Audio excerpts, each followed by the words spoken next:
Muy buenos días, profesor. Mi nombre es Mateo Díaz Paredes y voy a explicar ahora lo que es un documental.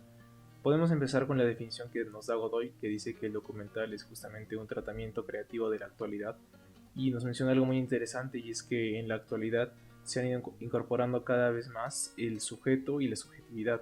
Lo que podemos entender esto es que los autores cada vez más, justamente para conectar con el espectador y para hacer que sus documentales sean llamativos, se enfocan mucho en la perspectiva del sujeto del que están tratando o en la subjetividad que justamente ellos plasman en su propio documental.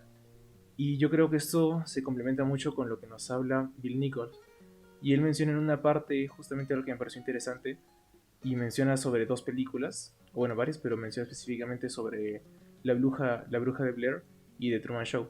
Y me pareció muy interesante cuando habla sobre La Bruja de Blair, porque él menciona que es muy interesante ver estos documentales porque nos hacen creer que vivimos en la misma realidad, aunque evidentemente estas películas son ficción, pero justamente están presentadas como documentales y nos hacen creer que somos parte de la misma realidad. Yo, por lo que entiendo de un documental, es justamente esta representación muy llamativa de la realidad que siempre va a tener la perspectiva de un autor, que puede tratar sobre un tema, un personaje, una situación, pero siempre tiene esta perspectiva del autor y muchas veces se le da un trato de ficción. Un ejemplo muy claro se me ocurre lo que viene siendo el documental Ícaro, en el que trataron un evento real sobre lo que fue el doping en los atletas de Rusia y lo explican como si estuviera metido en muchísimas conspiraciones, como si los personajes estuvieran en peligro, como si estuvieran revelando secretos del presidente, y es así, ¿no? Pero está presentado de una forma tan ficcional que es muy llamativa, te hace creer que, o sea, como si es imposible que eso fuera parte de tu realidad. Y eso es algo muy, muy interesante, ¿no? Y bueno, Godoy y Nichols también nos hablan sobre cuatro modos principales de los documentales. El primero es el documental observatorio, que justamente consiste en el que el documentalista únicamente observa las acciones, deja que los sujetos actúen por su cuenta y por esto generalmente sus tomas tienden a durar bastante. El segundo es el participativo, en el que justamente el documentalista interactúa con los sujetos.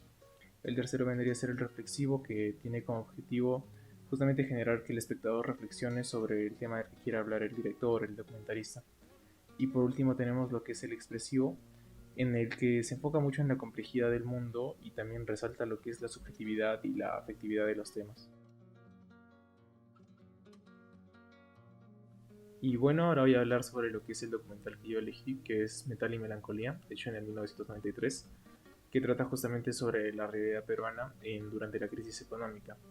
Y bueno, a mí este documental me pareció particularmente interesante y me llamó muchísimo la atención por su tratamiento, ¿no? Porque para empezar, está dirigido de forma siempre con cámara en mano y siempre teniendo muchísimos primeros planos, siempre está como que cerca a la cara de los personajes, siempre está cerca a sus manos, a las acciones que están teniendo y se enfoca mucho en sus diálogos, ¿no? Es un documental donde los personajes conversan directamente con la documentadora y le explican este tipo de situaciones. Y yo creo que tiene un tratamiento bastante crudo porque directamente lo que ellos explican cuando has vivido en la realidad peruana genera un poco de risa en la actualidad, pero cuando lo ves realmente desde la perspectiva en la que ellos lo veían, es algo triste, ¿no? Porque todos ellos tenían que proteger sus carros de robos, tenían que estar siempre alertas, pero me gusta mucho que el documental también se enfoca bastante en la esperanza, ¿no? Y es que hay muchos de los personajes que hablan sobre que tienen esta esperanza de que el Perú en un futuro sea mejor, de que todo vaya a mejorar, y esto a pesar de todas las cosas malas que han pasado, ¿no? Y algo que me gusta mucho del documental es, como digo, esta fotografía que le da un estilo clásico, estos planos bien cerrados y esta forma de hablar de los personajes, ¿no? Que te muestra que todos ellos están en una situación muy problemática, pero a pesar de todo muchos tenían fe de que el Perú iba a terminar saliendo adelante. Y bueno, eso sería todo, muchas gracias.